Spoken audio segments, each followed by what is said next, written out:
This is a very Trumpian response, I think. If you look into the detail of this interview, we know he doesn't apologise for things when he's caught or a little bit stuck. He simply goes bigger, and that's what he's done, the impeachment comment, the suggestion that America would be worse off. He wouldn't be worse off, but they would miss out on his talents. The flipping, as you say, the plea deal, the idea that flipping should perhaps be illegal. So perhaps speaking to the authorities, telling them what you know, is a bad thing. I've got to say, it's all very Trumpian, but what is clear is that he is in trouble. He doesn't do these kinds of interviews unless there is some kind of a crisis going on. But we are in a crisis of that magnitude, I think. The Comey sacking, the Access Hollywood tapes. Let's begin by going back to that interview with Donald Trump on Fox this morning. I don't know how you can impeach somebody who's done a great job. I'll tell you what, if I ever got impeached, I think the market would crash. I think everybody would be very poor, because without this thinking, you would see numbers that you wouldn't believe in reverse. The fact that the President of the United States sits in the portico talking impeachment is a sign of how powerful a shock his presidency just suffered.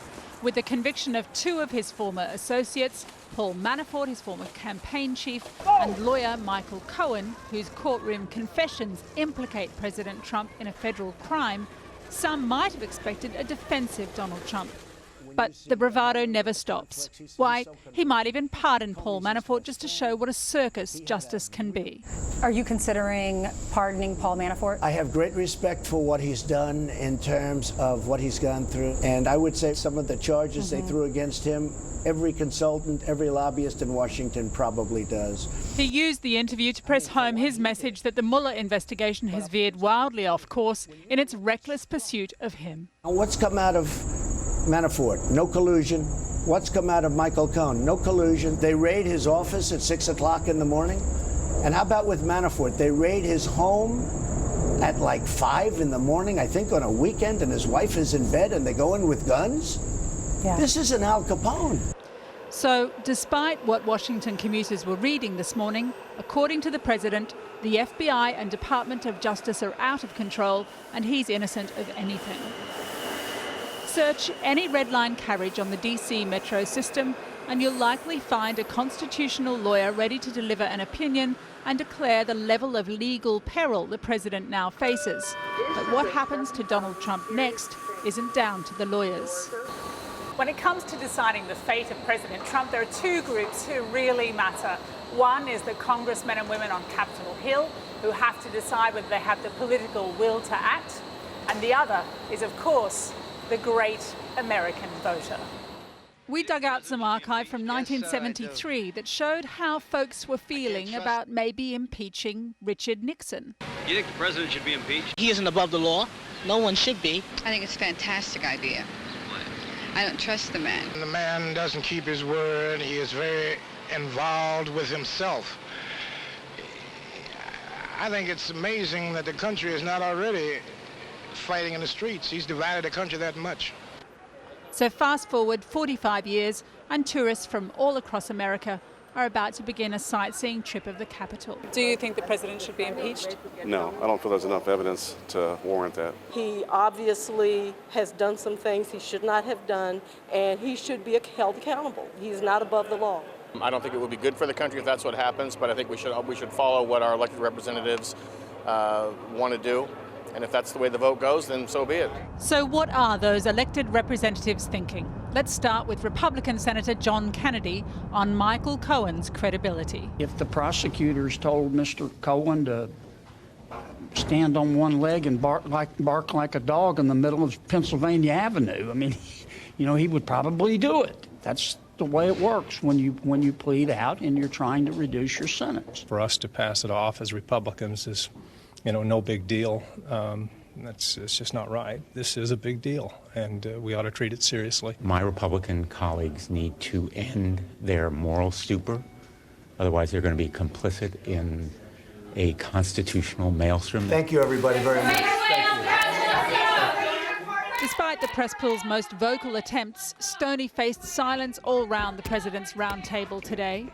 But they can't hold their breath forever. As the editors of Time illustrated, the president is in deep, and the tide is rising. Well, earlier I spoke to Sidney Powell in Dallas. She's a former federal prosecutor and a Trump supporter. I started by asking if she thought that Donald Trump was worried about getting impeached. No, I really don't think he is. The president knows that he enjoys widespread support among the people of this country.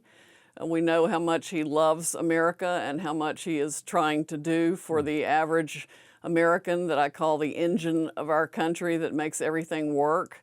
But of course, all this could change with the midterm elections, couldn't it? It could, yes. These are going to be the most important midterm elections we've ever had. And do you think that in an ironic sort of consequence of what happened yesterday, President Trump's base of supporters has actually been energized because this vote now in November will be all about him? It really will be, and yes, I do think the base is going to be energized because of it. I think they already have been. I mean, what we've witnessed in terms of the intelligence community and the upper echelon of our FBI and Department of Justice literally making up a narrative to try to keep him from being president and then to try to bring about his impeachment or destabilize his presidency has just been extraordinary, and people are furious about it. And yet there was an awful lot of outrage when Bill Clinton was president and he had his issues with Monica Lewinsky that led to impeachment.